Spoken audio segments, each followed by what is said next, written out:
कल्पना गर्नुहोस्, तपाईको शरीरभित्र एउटा यस्तो अङ्ग छ जुन अहिले नै बिस्तारै मरिरहेको हुन सक्छ, तर तपाईलाई कुनै दुखाइ छैन, कुनै ज्वरो छैन, कुनै ठूलो लक्षण छैन, तपाई सामान्य जीवन बिताइरहनु भएको हुन सक्छ, तर भित्रभित्र तपाईको मृगौलाले काम गर्न छोडिरहेको हुन सक्छ।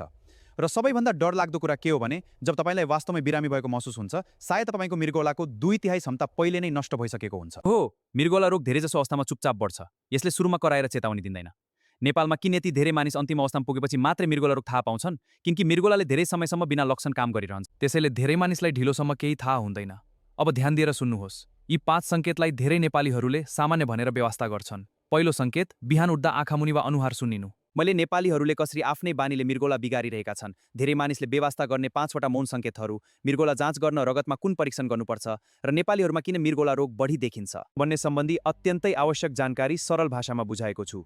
पूरा भिडियो हेर्नका लागि मेरो YouTube च्यानलमा गएर हेर्नुहोस्। मेरो YouTube च्यानलको नाम हो नेपाल एनिमेसन हेल्थ। मैले कमेन्टमा पनि लिंक राखेको छु, नत्र YouTubeमा सर्च गरेर पनि हेर्न सक्नुहुनेछ।